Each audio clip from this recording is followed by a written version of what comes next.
pour vous parler de cette histoire et pour surtout essayer de trouver une solution. Nous accueillons maintenant Corinne et Bruno. Dans cette histoire, il y a Bruno qui a voulu réaliser son rêve d'enfant en achetant une voiture de sport. Elle est là depuis 4 ans. Mais le rêve a tourné au cauchemar. Le véhicule a été déclaré volé. Le juge va remuer tout ça, monsieur. Et croyez-moi, ça fait 11 ans qu'on fait l'émission. Ça sent pas bon, cette histoire. Le vendeur est intransigeant, pourtant rien ne plaît dans sa faveur. Mais je vous traite pas de malhonnête. Je vous dis que le circuit de vente est malhonnête. J'ai pas dit que vous étiez malhonnête. J'ai dit que vous avez vendu une voiture dont vous n'avez pas la carte grise. Pour sans aucun doute, c'est une affaire qui commence tout de suite. Bonsoir Corinne. Bonsoir. Bonsoir Bruno. Bonsoir. Merci d'être avec nous. Vous auriez préféré venir sur ce plateau dans une belle voiture de sport. Malheureusement, vous avez dû prendre les transports en commun. Qu'attendez-vous de cette émission sans aucun doute? Écoutez, aujourd'hui, moi j'aimerais bien profiter de ma voiture que j'ai achetée déjà depuis septembre 2001. Donc ça fait déjà plus de 4 ans, on va dire. À ce jour, je suis toujours pas propriétaire de ma voiture. Et vous avez dépensé combien, monsieur? À l'époque, on peut parler en francs, c'était des francs. Plus de 500 000 francs. C'est vraiment les économies du... Ce sont les économies de 25 années de travail, parce que quand on achète une Ferrari et que on épargne comme si on achetait un appartement ou une maison, quoi. C'était vraiment le rêve, le but de votre vie. C'était un rêve d'enfance, je dirais. Vous en avez profité combien de temps? Le temps d'un aller-retour, quoi, à l'étranger? Non, même pas. J'ai dû en profiter les 2 périodes de 15 jours. J'ai fait à peu près 2000 km. Et là, maintenant, vous la voyez tous les jours dans votre garage. Vous passez devant et vous ne pouvez pas monter dedans. Elle est sous une bâche dans mon garage. Tous les jours, je passe devant et je ne peux pas l'utiliser. Donc nous allons maintenant suivre l'enquête. Elle est signée Grégory Ojol, notre journaliste, pour Sans aucun doute. Bruno est un chef d'entreprise de 43 ans qui habite dans la région parisienne. Il nous conduit dans un garage à l'abri des regards indiscrets, un endroit secret où il cache sa propre voiture, et pas n'importe quelle voiture. Voilà. Elle est là depuis 4 ans. 4 années que sa Ferrari 355 est parquée sous une bâche. Un bijou d'automobile totalement inutilisable et qui pourrait surtout lui causer de graves ennuis. Il y a les fichiers sur les véhicules volés. Et donc aujourd'hui, je suis considéré comme un harceleur. Bruno n'a pourtant commis aucune imprudence. Il a acheté sa voiture dans un garage réputé ayant pignon sur rue. Aujourd'hui, notre témoin va prendre des risques car il a décidé de sortir sa voiture. 20 mètres, une balade de très courte durée. Voilà, à partir de là, je peux plus rouler, je risque d'aller en prison. Bruno ne peut pas rouler avec sa voiture sans prendre un risque considérable. Comment ce passionné qui voulait simplement assouvir un rêve de gosse a-t-il été trompé? Bruno va aller en justice. On essaie de trouver... Je suis prêt à aller en justice. Non mais lui, il va y aller. C'est pour pas qu'il y aille qu'on essaie de faire ça. Lui, il y va. Le véhicule figurerait dans le fichier des voitures volées. Nous aurons le vendeur au téléphone pour lui demander des explications. Monsieur, mais arrêtez. Vous avez dit que, d'accord, le dossier, on le connaît pas. Vous nous avez donné un point de vue, on vous donne le nôtre. Parce que, encore une fois, monsieur, je crois que c'est dans votre intérêt, sincèrement. L'affaire est loin d'être résolue. La suite de notre document, dans un instant, dans Sans aucun doute.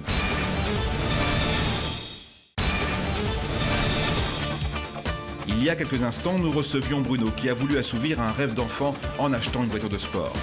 Ce rêve lui a coûté près de 80 000 €. Mais le plus fort, c'est qu'il ne peut pas utiliser son véhicule. Il risque même de graves ennuis judiciaires en voulant le conserver. La suite de notre enquête, maintenant, dans Sans aucun doute. 20 mètres, une balade de très courte durée. Voilà, à partir de là, je peux plus rouler, je risque d'aller en prison. Risquer la prison pour un véhicule acheté en toute légalité. Comment cet honnête père de famille a-t-il pu se retrouver dans une telle situation? Il y a 4 ans, après avoir longtemps économisé, Bruno décide de s'acheter une Ferrari d'occasion.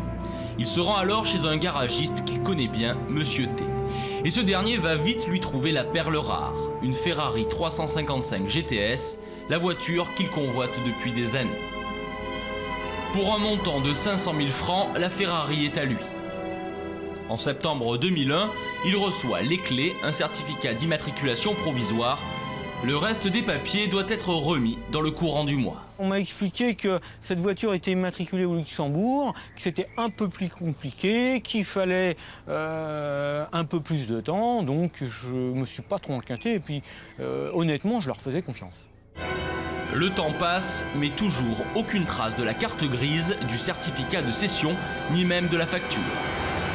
fallait encore patienter une semaine, 15 jours, un mois, que c'était en bonne voie, et de fil en aiguille, 2 années qui sont passées jusqu'au jour où ils m'ont fourni effectivement une carte grise, mais qui ne correspondait pas à la voiture en fait.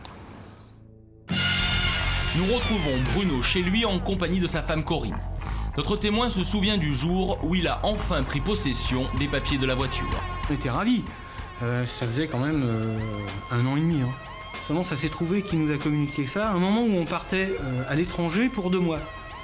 Donc on s'est dit qu'il n'y avait pas lieu de s'affoler, qu'on pouvait immatriculer en rentrant. À son retour de vacances, Bruno va demander un nouveau certificat de non-gage, le précédent n'étant plus valable. Quand on s'est rapproché de la préfecture, et ben là on s'est aperçu que le véhicule il était fiché sur la liste des véhicules volés. Bruno demande immédiatement des explications au garagiste. Il lui m'a raconté que effectivement il fallait absolument pas que je roule avec ce véhicule, ni même que je me rende à la préfecture pour obtenir la carte grise. Bruno et Corinne n'en reviennent pas, mais la voiture dont ils sont propriétaires est bien fichée comme véhicule volé.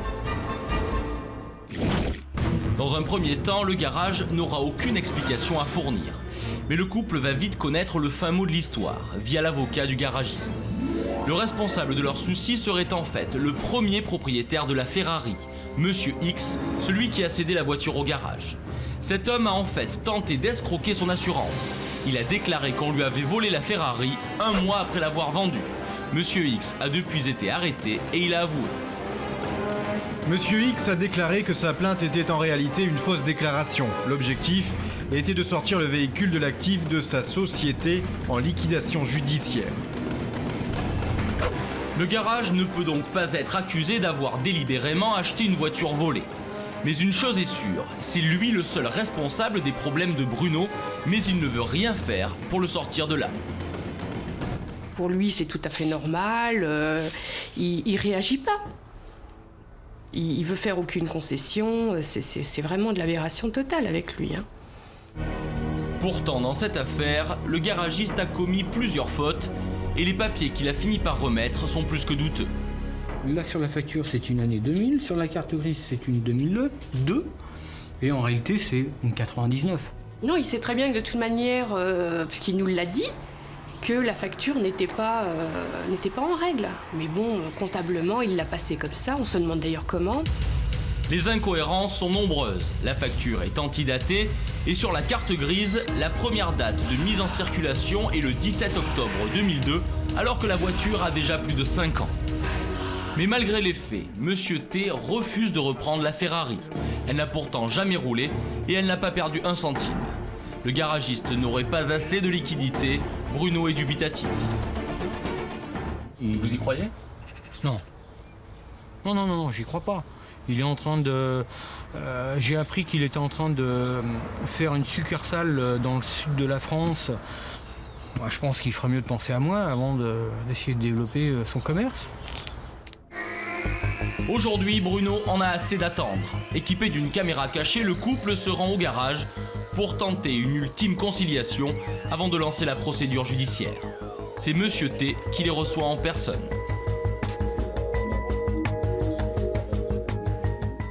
Je suis aussi victime que toi. Je veux bien te faire une affaire. Non, attends, ne me dis pas que t'es aussi victime que moi. T'aurais la voiture ici, là, dans le showroom, autour du cou, et 500 000 balles qui seraient parties dans la nature. Là, tu serais dans la même situation que moi.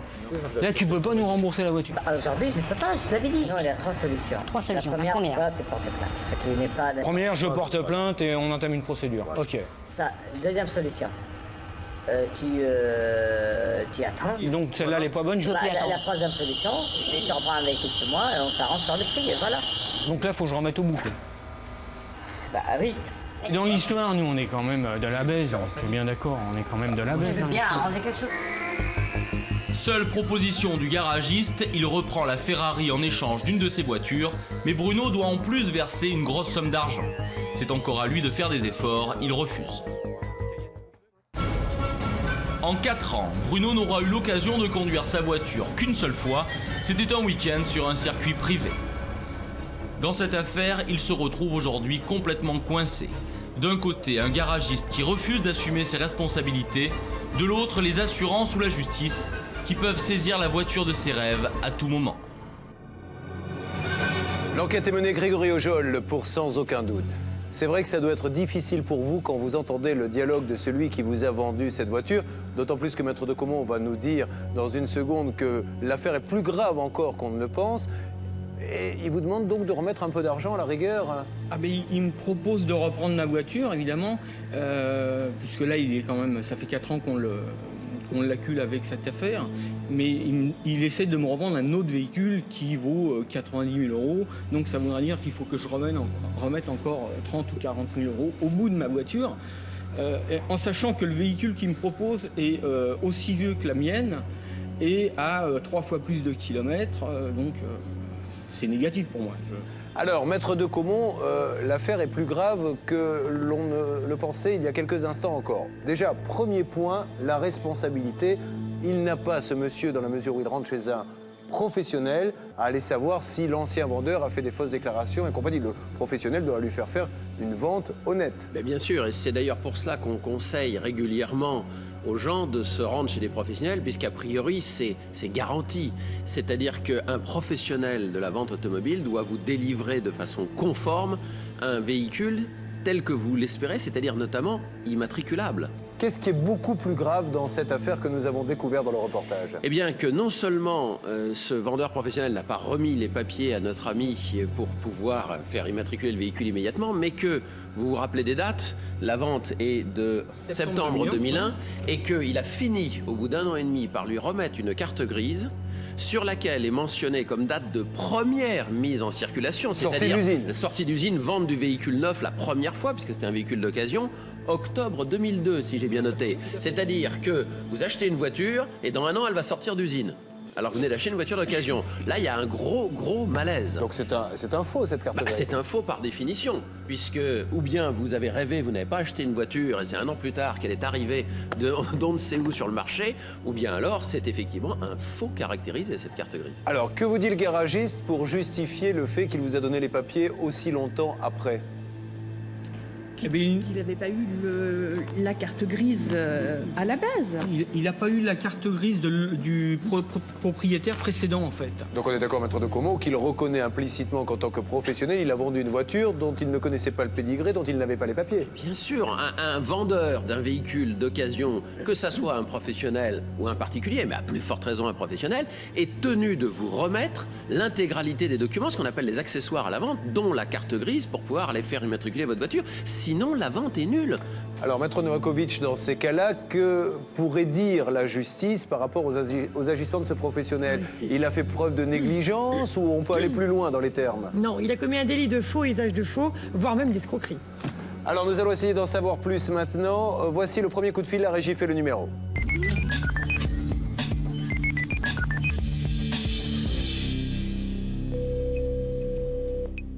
Oui, allô?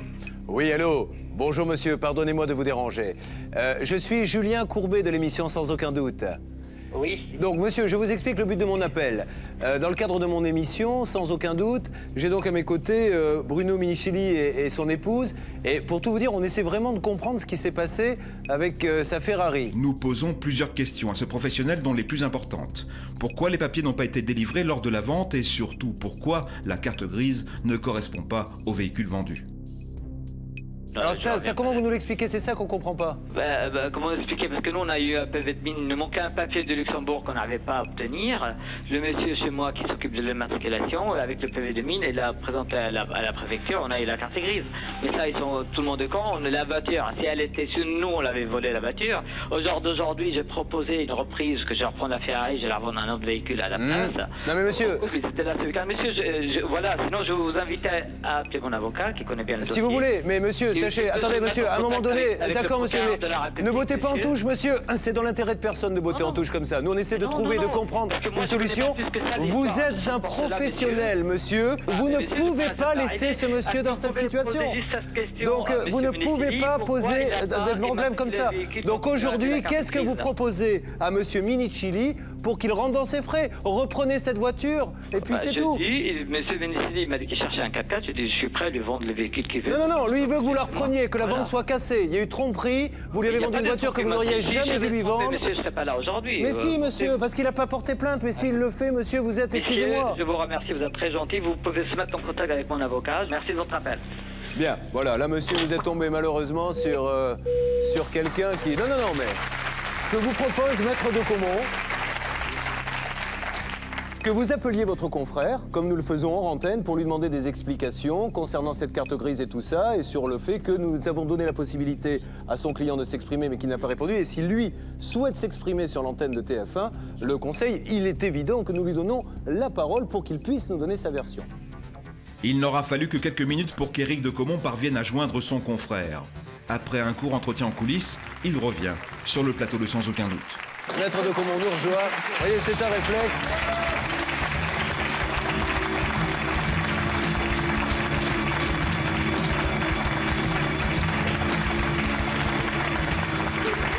Alors, j'espère que vous avez eu le temps de lire votre magazine durant le temps qui vous a été imparti. Néanmoins, avez-vous eu votre confrère? Et oui, et à la lecture de ce magazine, nous avons pu discuter de la valeur du véhicule, figurez-vous, Julien.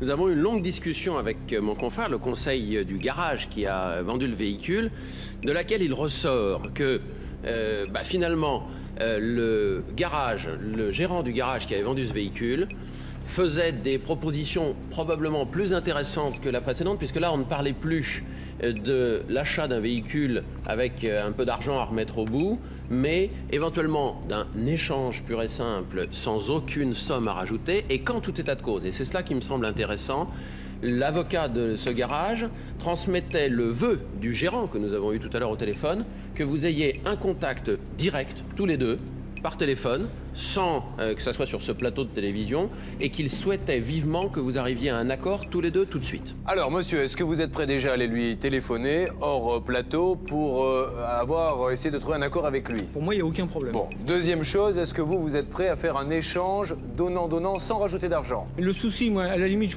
reprendrai bien un véhicule chez lui, mais je veux la même voiture. Écoutez. Donc, ceci dit, il faut qu'elle soit au moins dans le même état, au moins le même kilométrage et au moins la même année. Comme il est tard, profitons-en. Partez tout de suite lui téléphoner, vous lui faites la proposition que vous souhaitez. D'accord. Et puis vous revenez très vite nous dire ce qu'il en est, d'accord? Allez, on vous accompagne. Bruno va vérifier auprès du vendeur les informations qu'Éric de Caumont vient de lui délivrer. Quelques minutes plus tard, il est de retour sur le plateau et il n'est pas content.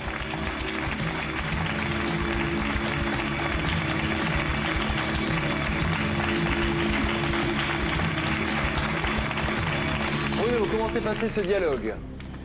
Je dirais que ça s'est pas bien passé, puisque d'abord il m'a raccroché le nez, j'ai été obligé de le rappeler. Et puis en fin de compte, les propositions qu'il m'a faites sont toujours les mêmes de toute façon. À savoir qu'il ne veut pas me rembourser la voiture. Nous comprenons que le vendeur n'a en fait pas changé de stratégie. Il refuse d'échanger la voiture de Bruno contre une autre sans supplément. Le dossier de notre témoin est solide, nous lui conseillons la voie judiciaire. Faites-le, parce que je suis certain que ça va faire bouger la situation. Nous allons continuer, nous, à essayer de vous aider, mais... Et n'oubliez pas, monsieur, que vous allez consulter votre avocat et qu'il arrive très fréquemment que quelqu'un qui fait, j'allais dire, la forte tête, qui ne veut rien savoir et qui se sent très fort, lorsqu'il reçoit effectivement la lettre de l'avocat, de votre avocat, pour lui faire comprendre que maintenant, ça y est, on part au procès et que sous huitaine, ça se fait, on va lancer le procès, subitement se met à réfléchir ou que son avocat lui inspire la réflexion. D'accord. Vous allez voir. On fait comme ça, mais nous ne lâchons pas prise, nous allons continuer à vous aider et on va se retrouver très très rapidement, vous allez le voir. Parfait. Nous allons vous expliquer comment. Merci beaucoup à tous les deux, ayez confiance en nous.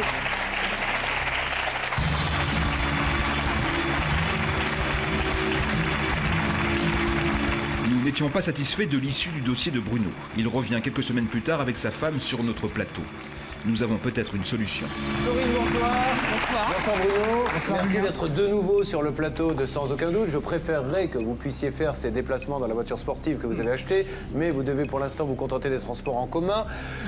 Alors, que s'est-il passé depuis le dernier passage dans l'émission? En fait, le lendemain, j'ai rencontré le vendeur. Il nous propose de nous mettre un véhicule à notre disposition de sensiblement de même valeur que notre voiture. Qu'est-ce que vous appelez à disposition? C'est-à-dire qu'il nous prête un véhicule en attendant de pouvoir se procurer la carte grise de notre véhicule. Alors, vous en êtes resté là-dessus? Donc on est resté là-dessus, mais par contre, il nous a fait un protocole d'accord très rapidement. récemment, hein, puisqu'on l'a reçu 2 jours après, par le biais des avocats. Et là, il en ressort qu'il y a d'autres conditions qui me conviennent pas. Votre avocat, bien évidemment, a regardé en grand professionnel ce protocole et a dû vous dire de faire attention. Alors, Eric, évidemment, vous n'avez pas eu ce protocole puisque c'est la passe d'avocat en avocat, mais sur ce que vient de nous dire monsieur, qui lui a le droit d'être au courant dans ce qu'il y a dans son propre protocole, quel sentiment avez-vous? Que ce qui est dans ce protocole, a priori, d'après ce qu'on nous en dit, serait globalement acceptable, à l'exception du problème majeur, c'est-à-dire que si, au bout d'une année, le garage n'a pas réussi à immatriculer la voiture définitivement, il accepte de rembourser à monsieur l'achat de cette voiture dans les conditions de la facture, mais justement, ça veut dire remboursement partiel de la valeur. Pourquoi? Parce que monsieur avait apporté, lui, une précédente voiture à titre, j'allais dire, d'acompte. Et donc, soit on lui rend cette voiture qui, de toute façon, doit être revendue depuis très longtemps, donc c'est hors de question, soit on lui rembourse l'intégralité du prix. Et c'est pas du tout ce qui est prévu dans ce protocole. Cette voiture, nous parlons en francs parce que c'était des francs à l'époque, valait à peu près 250 000 francs. Donc, grosso modo, il lui dit, si jamais je n'arrive pas à avoir cette carte grise, je vous reprends votre voiture, moins 250 000 francs. Oui, donc c'est pas très avantageux comme protocole, c'est le moins qu'on puisse dire. Bien, nous allons maintenant essayer de joindre une nouvelle fois cette personne. La régie fait le numéro.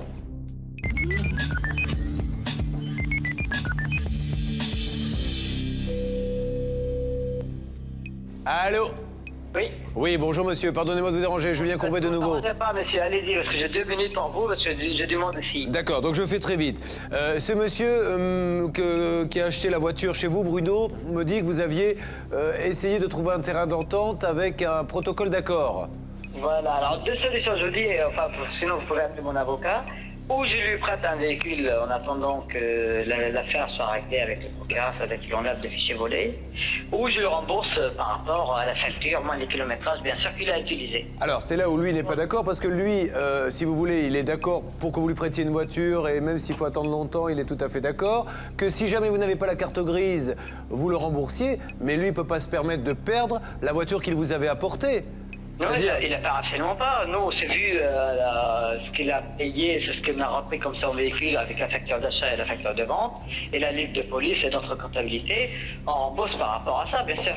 On va pas vous faire perdre votre temps, monsieur. Est-ce que Bruno, vous acceptez cet accord? Absolument pas. Non, je peux pas accepter sur une telle facture. Je te dis, Bruno, par rapport au véhicule que tu as vendu, qu'on soit bien d'accord. à la vente de ta Ferrari que tu nous as vendue, on t'a revendu une autre, je te prends par les conditions que tu avais fait ici. Après, c'est tout. Mais oui, mais l'argent de la Ferrari... Monsieur, il l'a pas eu, l'argent de sa Ferrari qu'il a vendue, lui. La première, la reprise. C'est une reprise, monsieur. Eh ben oui. Donc il perd, c'est de l'argent qu'il perd. Mais non, il perd pas. Bruno va aller en justice. On essaye de trouver... Aller en justice, je suis prêt à aller en justice. Non mais lui, il va y aller. C'est pour pas qu'il y aille qu'on essaie de faire ça. Mais il y va. Quand tu es là, ou je le rembourse, ou je lui prête un véhicule. Alors, il a le choix. Tu me dis, tu prétends sur ta facture que tu m'as vendu une Ferrari modèle 2000, en 2001. Hein, à l'époque, cette voiture, elle avait à peine 1 an. Écoute-moi, laisse-moi parler. Tu prétends que tu m'as vendu une voiture 350 000 francs, or que le mois d'après, l'assurance... En même temps, monsieur, chacun son tour. Je voudrais savoir, quand je t'ai donné la voiture avec une carte grise à notre nom, avec un certificat de no-gage, pourquoi tu l'as pas immatriculé? Pourquoi t'as attendu 2 ans? J'ai pas attendu 2 ans, je l'ai voulu l'immatriculer quelques mois après, et là la voiture était fichée sur les véhicules volés. Donc j'ai jamais pu l'immatriculer parce que j'ai jamais pu obtenir le non-gage. C'est moi qui t'avais prévenu que ce qui s'est passé, et ça s'est passé quand le policier m'a appelé, c'était au mois de novembre, j'étais appelé, je savais même pas que la voiture était encore à notre nom, et tu l'as su en même temps que moi quand j'étais appelé. Ça c'est pas vrai, Bruno, là tu es en train de mentir. Non, la voiture elle s'était gagée, je t'avais donné. Non mais de toute façon ça change. Vous voyez, monsieur, vous êtes en train de parler d'un dossier, vous n'avez pas tous les éléments. Mais si, on les a, monsieur, mais expliquez-moi ce que ça change. Monsieur, si vous parlez tout le temps, on ne pourra pas dialoguer. Expliquez-moi. Alors, je vous pose une question. Monsieur, je vous pose une question. Qu'est-ce que ça aurait changé s'il avait immatriculé immédiatement la voiture? Je vais vous dire qu'est-ce que ça aurait changé. Parce que le policier, il croyait que la voiture était toujours immatriculée à mon nom, et c'est moi qui profitais de la voiture. On leur a vendu la voiture. La voiture, elle est vendue. Il leur a immatriculé au nom du client. Le client serait mis hors cause. Là, la police, il croit jusqu'au jour d'aujourd'hui que le véhicule, c'est moi qui profite. Alors c'est là, monsieur, où je pense que, monsieur, votre avocat, car vous en avez un et c'est tant mieux, c'est là où il va vous expliquer qu'on n'est pas du tout sur la même longueur d'onde, maître de Caumont. Il va vous dire pourquoi, écoutez-le, il vous donne sa réponse. Oui, maître de Caumont, monsieur, je suis absolument pas d'accord sur les conseils, en quelque sorte, que rétroactivement vous donnez à notre ami ici présent, à votre client. C'est qu'effectivement, s'il s'était précipité pour immatriculer... Monsieur, laissez-le, écoutez, on vous a laissé parler. Ayez au moins la correction de nous laisser parler avant de répondre, monsieur. Monsieur, mais arrêtez, vous avez dit que, d'accord, le dossier on le connaît pas, vous nous avez donné un point de vue, on vous donne le nôtre, parce que, encore une fois, monsieur, je crois que c'est dans votre intérêt, sincèrement. Je crois que c'est dans votre intérêt. S'il va en justice, le juge va remuer tout ça, monsieur. Et croyez-moi, ça fait 11 ans qu'on fait l'émission, ça sent pas bon, cette histoire. Vous avez acheté en tant que professionnel une voiture qui n'est pas dans un circuit net. Parce que je demande ici. Alors, je vous dis, moi, il y a une solution. Je prête un véhicule, monsieur. Non mais cette solution, il n'est d'accord que si vous reprenez, si vous lui remboursez au bout d'un an, si vous avez toujours pas la carte grise, le prix, mais pas moins la reprise. Monsieur Bruno Menceli ne veut pas vous dire qu'il n'a pas immatriculé le véhicule à son nom pour les raisons fiscales. Ça ne regarde pas. Mais alors, s'il vous l'avait payé en liquide, allez, pour pas la déclarer, c'est pas le problème. C'est un problème entre lui et le fisc. Le problème, c'est que vous lui avez vendu une voiture dans un circuit malhonnête.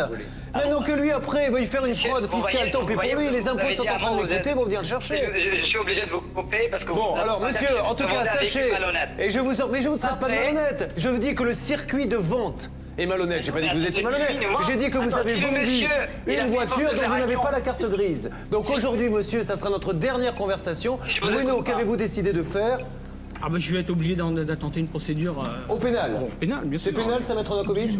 Bon, voilà, on en reste là, monsieur. La dernière chose qu'il vous propose, c'est qu'il veut bien accepter le prêt de la voiture, mais si jamais vous n'avez pas la carte grise au bout d'un an, admettons, vous lui remboursez le prix, mais vous rajoutez le prix de la voiture qu'il vous a donné. 76 000 €. Voilà, c'est 76 000 €. Messieurs, merci beaucoup. Et ben voilà, si je décide comme ça, c'est bon. Alors c'est pas la peine de... Non, voilà, c'était. Vous voulez trouver un arrangement, vous le trouvez pas, il n'y a pas de souci. Après, vous allez, il y aura un procès dont on... Et rendez-vous dans 6 mois pour dire, parce qu'on sera, il faut être honnête aussi. J'ai d'autres choses à faire. Au revoir. Alors donc, on peut quand même dire que la carte grise, au bout de 4 ans, vous l'avez toujours pas.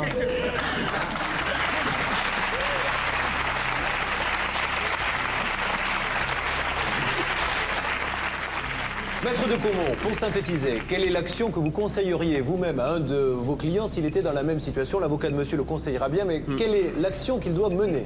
À tout le moins demander sur un plan civil l'annulation de la vente, parce que qui dit vente dit remise d'un véhicule et de ses accessoires indispensables. Et on estime en matière d'automobile que les accessoires, c'est ce qui permet de l'immatriculer pour rouler avec, parce qu'en règle générale, on achète une voiture pour rouler avec. Donc comme on n'a pas pu remettre à monsieur les accessoires indispensables à l'immatriculation, la vente n'est pas parfaite, on peut demander son annulation, sans compter que ça pourrait éventuellement avoir des suites pénales, parce qu'effectivement, dans cette affaire-là, il y a des choses beaucoup plus discutables sur un plan pénal. Monsieur, vous lancez cette procédure, vous nous tenez au courant et on se fait un point d'ici quelques semaines. Mais vous allez lancer la procédure dès demain, je pense. Ah oui, bien sûr, oui. Bon, d'accord, moi j'attendais cette émission pour pouvoir prendre une décision.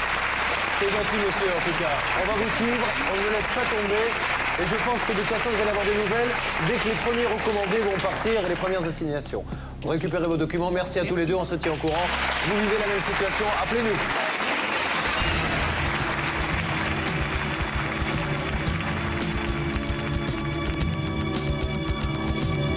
On remercie toute l'équipe, notamment les journalistes et puis toute l'équipe, les avocats. Franchement, ils sont très compétents et ils sont très bien occupés de nous.